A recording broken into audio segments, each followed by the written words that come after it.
सुप्रभात बच्चों, आज हम कश्मीरी कवित्री ललद्यद द्वारा रचित कविता वाक के प्रश्न उत्तरों का अध्ययन करेंगे। बच्चों, तो आओ प्रश्न उत्तरों का अध्ययन करते हैं।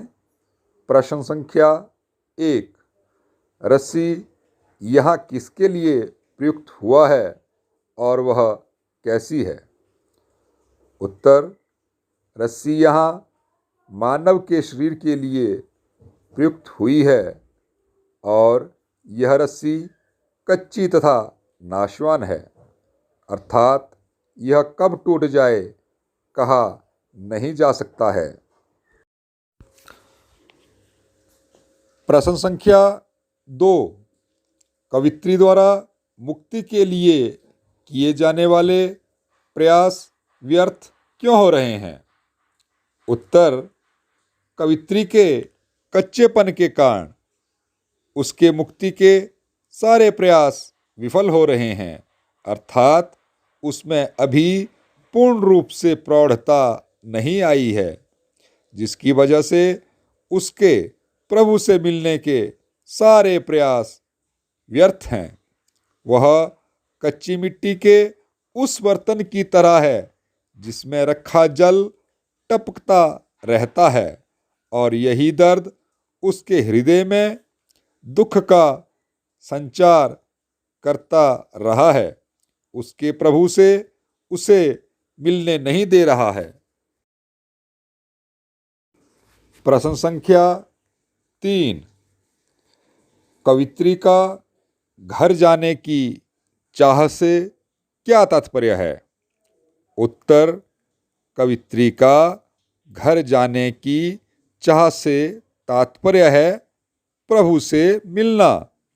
कवित्री इस भवसागर को पार करके अपने परमात्मा की शरण में जाना चाहती है।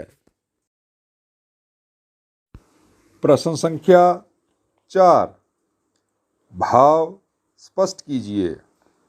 क भाग, जेब टटोली कौड़ी ना पाई। उत्तर, कवित्री कहती है कि इस संसार में आकर वह सांसारिकता में उलझकर रह गई और जब अंत समय आया तब जेब टटोली तो कुछ भी हासिल ना हुआ। अब उसे चिंता सता रही है कि भवसागर पार कराने वाले मांझी अर्थात ईश्वर को उत्तराई के रूप में क्या देगी। प्रश्न संख्या 4 का ख भाग, खा खाकर कुछ पाएगा नहीं, ना खाकर बनेगा अहंकारी। उत्तर, इन पंक्तियों में कवित्री मनुष्य को ईश्वर प्राप्ति के लिए मध्य मार्ग अपनाने को कह रही है। कवित्री कहती है कि मनुष्य को भोग विलास में पड़कर कुछ भी प्राप्त होने वाला नहीं है। मनुष्य जब सांसारिक भोगों को पूरी तरह से त्याग देता है तब उसके मन में अहंकार की भावना पैदा हो जाती है। अतः भोग त्याग सुख दुख के मध्य का मार्ग अपनाने की बात यहाँ पर कवित्री कह रही है। प्रश्न संख्या 5, बंद द्वार की सांकल खोलने के लिए ललद्यद ने क्या उपाय सुझाया है? उत्तर, कवित्री के अनुसार ईश्वर को अपने अंतःकरण में खोजना चाहिए। जिस दिन मानव के हृदय में ईश्वर भक्ति जागृत हो गई, अज्ञानता के सारे अंधकार स्वयं ही समाप्त हो जाएंगे। जो दिमाग इन सांसारिक भोगों को भोगने का आदी हो गया है और इसी कारण उसने ईश्वर से खुद को विमुख कर लिया है, प्रभु को अपने हृदय में पाकर स्वतः ही यह सांकल यानी जंजीरें खुल जाएंगी और प्रभु प्राप्ति के द्वार के सारे रास्ते मिल जाएंगे। इसलिए सच्चे मन से प्रभु की साधना करो। अपने अंतःकरण और बाह्य इंद्रियों पर विजय प्राप्त कर हृदय में प्रभु का जाप करो। सुख और दुख को समान भाव से भोगो। यही उपाय कवित्री ने सुझाए हैं। प्रश्न संख्या 6। ईश्वर प्राप्ति के लिए बहुत से साधक हठ योग जैसी कठिन साधना भी करते हैं, लेकिन उससे भी लक्ष्य प्राप्त नहीं होता। यह भाव किन पंक्तियों में व्यक्त हुआ है?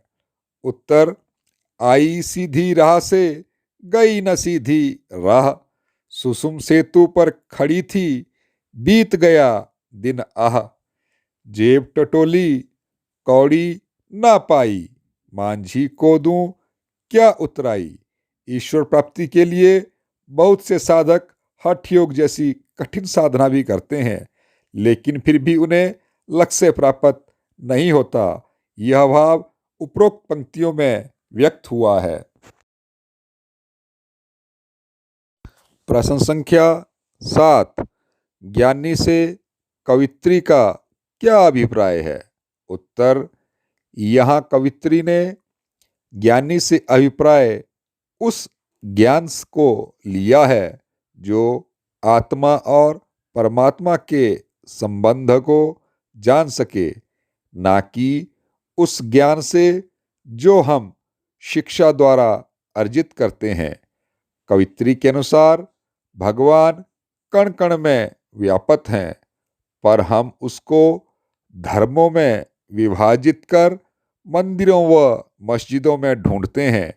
जो अपने अंतःकरण में बसे ईश्वर के स्वरूप को जान सके वही ज्ञानी कहलाता है और वही उस परमात्मा को प्राप्त भी करता है। तात्पर्य यह है कि ईश्वर को अपने ही हृदय में ढूंढना चाहिए और जो उसे ढूंढ लेते हैं वही सच्चे ज्ञानी हैं।